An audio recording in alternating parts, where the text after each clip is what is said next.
Halo teman-teman, ketemu lagi di Mas Aryo Channel, terus belajar, terus tumbuh.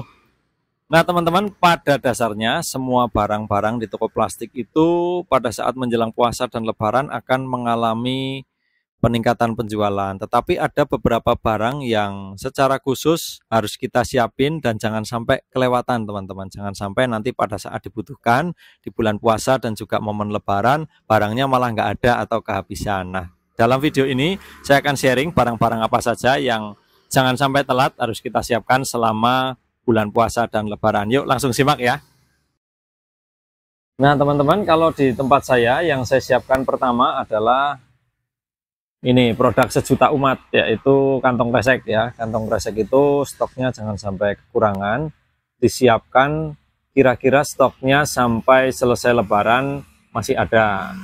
Kenapa begitu? Karena harga plastik itu ya hampir semua produk itu akan mengalami kenaikan harga pada saat menjelang bulan puasa.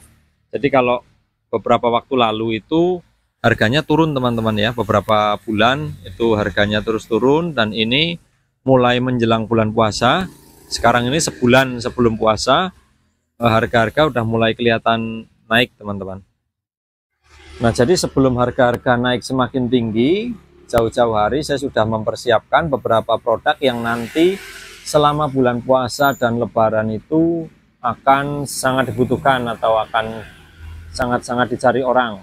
Itu ya. Yang pertama secara umum tentu tadi kresek ya. Kemudian yang kedua adalah bulan puasa itu banyak sekali para pedagang dadakan yang menjual minuman, terutama ini ya. Takjil itu dikemas dalam gelas plastik berbagai ukuran, mulai 10 oz, 12 oz, 14 dan 16. Itu yang paling sering 4 ukuran itu. 10, 12, oh ini ada ini. 10, 12, 14, 16. Ya, ini 4 ukuran yang paling sering dicari selama bulan puasa. Yang jual kolak pakai ini, yang jual es buah pakai ini, ada es serut, es apa, biasanya sering pakai ini. Nah, otomatis teman-teman kalau kita jual cupnya, kita juga harus jual sedotan. Ya, sedotannya juga iya, satu paket teman-teman ya, cup, kemudian sedotan ini ya, kemudian kreseknya, kresek cup tadi ya udah masuk kresek. Nah, ini kresek cupnya, kemudian tutupnya juga, pokoknya satu paket teman-teman kalau gelas ya, tutupnya, kemudian cup sealer. Cup sealer itu yang untuk dipasang di mesin press seperti ini. Nah, ini isi cup sealer itu satu paket. Itu untuk minuman. Kalau puasa itu yang paling sering adalah gelas-gelas minuman, karena pedagang dadakan yang paling banyak juga minuman. Seperti saya ceritakan tadi, sebenarnya hampir semua produk itu di toko plastik mengalami peningkatan saat menjelang puasa dan lebaran. Tapi karena keterbatasan modal ya, kita harus prioritaskan nih barang-barang mana saja yang harus didahulukan stoknya itu ya. Nah, kemudian berikutnya adalah ini teman-teman, kantong-kantong plastik. Kantong plastik PP HD ya, ukuran setengah kilo, 1 kilo, 1/4 kilo, 1 ons begini. Kemudian yang HD juga sama ukurannya. Nah, ini adalah barang sejuta umat juga, sama seperti kantong kresek. Jadi tidak hanya waktu puasa dan menjelang lebaran lakunya, tetapi di hari-hari biasa juga laku. Makanya sebelum bulan puasa ini disetok dengan jumlah yang cukup. Bukan karena mau ada lonjakan permintaan, tapi karena harganya pasti naik teman-teman. Jadi mumpung harganya belum naik, biasanya saya nyetok dulu dengan jumlah yang kira-kira mencukupi, dan satu lagi sesuai kemampuan modal yang saya miliki. Nah, ini yang penting teman-teman. Kalau pedagang kecil seperti saya yang modalnya nggak terlalu besar, itu harus berhati-hati sekali dalam membeli, dan juga harus harus tahu momen gitu. Kalau misalnya mau puasa lebaran pasti naik. Jadi beberapa waktu sebelumnya, jauh-jauh hari sebelumnya, saya berusaha untuk stok barang dulu. Karena modal saya nggak banyak, jadi stok barangnya juga nggak bisa terlalu banyak. Tapi tidak apa-apa, yang penting sudah mempersiapkan teman-teman. Yang penting kita selalu siap. Gitu ya. Kemudian berikutnya adalah ini. Nah, ini adalah standing pouch. Standing pouch berbagai ukuran. Ini mereknya kebetulan Blue Top, ada juga merek lain Panda begini ya. Kalau saya jual mereknya nggak mesti sama teman-teman, kebetulan saya menyampaikan ke konsumen bahwa yang penting kualitasnya setara, bukan soal mereknya. Karena nanti kalau konsumen udah tergantung pada satu merek, ketika merek itu kosong, nanti mereka nggak mau beli teman-teman. Nah, kalau di saya ini mereknya ada beberapa macam. Kalau ini ada dua ya, ada Panda sama Blue Top. Biasanya hanya Blue Top, nggak mesti teman-teman. Tapi yang jelas ukurannya saya berusaha komplitin sampai yang paling besar, dari yang paling kecil sampai yang paling besar. Nah ini di bulan puasa, nanti mereka akan pakai untuk kemasan kurma, ada yang kemasan minuman bahkan ya. Ini yang ukuran 10, ini 10 kali 17 biasanya dipakai untuk minuman es yang pakai standing pot. Ada kurma, kemudian snack-snack makanan ringan, kue-kue kering juga ada yang dibungkus dengan standing pot. Kemudian selain itu, ini ada plastik PE namanya. Plastik PE itu orang mengenal dengan nama plastik es batu. Mereknya ada macam-macam juga. Ukurannya juga macam-macam seperti ini. Ini mulai ukuran es lilin. Kemudian sampai ukuran 1,5 kilo. Ini juga dipakai kalau bulan puasa itu di sini ya, di tempat saya itu banyak pedagang sayur. Sayur matang ya, sayur yang udah masak. Jadi kalau sayurnya bersantan dan panas, mereka biasanya bungkus pakai plastik yang seperti ini, supaya nggak mudah bocor. Itu ya, kuah-kuah panas, kuah-kuah bersantan, biasanya dipakainya pakai ini.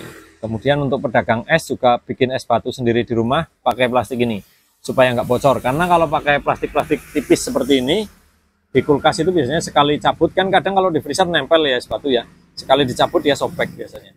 Nah selanjutnya adalah plastik ini teman-teman. Ini plastik HD ukuran-ukuran cukup besar. Ini untuk laundry. Jadi untuk bungkus pakaian yang sudah di laundry. Nah kebetulan di daerah saya juga ada beberapa usaha laundry yang membeli plastik-plastiknya di tempat saya. Dan beberapa waktu lalu karena menjelang puasa dan lebaran saya sudah banyak tanya ya, cari informasi, bertanya sama mereka, para pelanggan saya. Kalau laundry itu puasa dan lebaran naik atau justru turun, ramai atau justru sepi. Nah beberapa menyampaikan kalau nanti mau menjelang lebaran biasanya ramai, dan setelah hari H lebaran itu juga ramai karena orang udah pada capek, nggak nyuci baju sendiri tapi dilempar ke laundry gitu ya. Jadi laundrynya yang dapat rezeki, laundrynya ramai. Selanjutnya nggak kalah penting adalah seperti ini tinbol kontainer ya. Seperti ini berbagai ukuran, berbagai bentuk juga. Ini ada 750 mili, 650 mili, ada yang kecil-kecil juga 200, ada 150, berbagai bentuk dan ukuran ya teman-teman. Ini ada banyak juga makanan zaman sekarang yang dikemas dengan tin wall karena lebih elegan, lebih keren gitu ya. Ada bubur, ada yang jual bubur, ada yang jual kacang hijau, ada yang jual apalagi ya. Makanan banyak sekali dikemas dengan tin wall. Di bulan puasa juga penjualan tin wall ada peningkatan teman-teman. Jadi ini juga harus disetok. Tetapi untuk saya sendiri memang nggak menyetok terlalu banyak teman-teman. Karena yaitu tadi modalnya harus berbagi dengan yang lain. Karena modal saya tidak terlalu banyak. Nah kemudian yang nggak kalah penting, tokoh utamanya adalah ini teman-teman. Nah ini ketika 2 minggu sebelum lebaran ya, sampai 1 minggu sebelum lebaran, sampai beberapa hari sebelum lebaran, ini yang dicari teman-teman. Ini adalah toples kue kering, toples lebaran. Ukurannya kalau di tempat saya yang paling laris nomor 1 adalah ukuran 0,5 kilo atau 500 gram. Kemudian berikutnya tentu adalah adiknya, yaitu ukuran 250 gram atau 1/4 kilo. Tapi 1/4 kilo dengan 0,5 kilo perbandingannya jauh teman-teman. Jadi ya 1 dibanding 5 gitu ya. Kalau toples yang 0,5 kilo laku 5, yang 1/4 baru 1. Tetapi kalau yang 1/4 itu kadang ada yang cari juga, jadi tetap harus disediakan teman-teman. Ini nanti ketika mepet-mepet lebaran baru pada cari seperti ini. Nah ini juga saya stok dari bulan Januari. Sudah saya siapkan dananya karena saya harus nabung dulu teman-teman. Sekali lagi duit saya nggak banyak, modal saya nggak banyak, saya bukan pengusaha yang duitnya banyak, jadi saya mesti nabung dulu. Bahkan saya nabungnya mulai dari lebaran tahun sebelumnya teman-teman. Saya sudah mulai nabung sedikit. Jadi kalau setahun itu kan lumayan ya, meskipun sedikit. Nah mendekati lebaran, ketika supplier sudah ada info barang ini udah ready, biasanya kalau info pertama itu harganya masih murah teman-teman, makanya saya langsung ambil. Nah nanti kalau sudah semakin mendekati bulan puasa itu harganya mulai naik sampai mendekati bulan puasa, dan di tengah-tengah puasa kalau masih ada stok harganya udah cukup mahal. Jadi saya memanfaatkan menabung selama 1 tahun untuk bisa beli stok ini, teman-teman. Nah, nanti teman-teman setelah Lebaran usai, gantian teman-teman. Ini barang yang sering dicari oleh konsumen. Biasanya kalau di daerah saya, tapi nggak tahu ya kalau di daerah teman-teman. Kalau di daerah saya, selesai Lebaran itu biasanya banyak orang yang menikah, banyak acara kawinan, banyak acara nikahan. Nah, ini yang dicari adalah dus-dus nasi dan dus-dus snack, teman-teman, untuk membuat kunjungan atau untuk memberikan undangan berupa makanan ke para tamu. Gitu. Jadi ini dus-dus nanti akan laku setelah Lebaran selesai. Di sini musim hajatan kalau setelah Lebaran. Mungkin kalau di daerah teman-teman berbeda ya. Ini saya infokan di daerah saya seperti ini. Nah teman-teman, karena puasa dan Lebaran adalah momen yang spesial, jadi kita sebagai pedagang juga harus menyiapkan stok barang dagangan secara spesial ya. Nah teristimewa untuk barang-barang yang saya sebutkan tadi, teman-teman bisa mulai menyiapkan stoknya jauh-jauh hari, ya mungkin 1-2 bulan sebelum puasa untuk menghindari kenaikan harga yang pertama. Yang kedua untuk mengantisipasi lonjakan permintaan yang biasanya pasti akan meningkat menjelang puasa dan Lebaran. Demikian ya teman-teman, mudah-mudahan bermanfaat.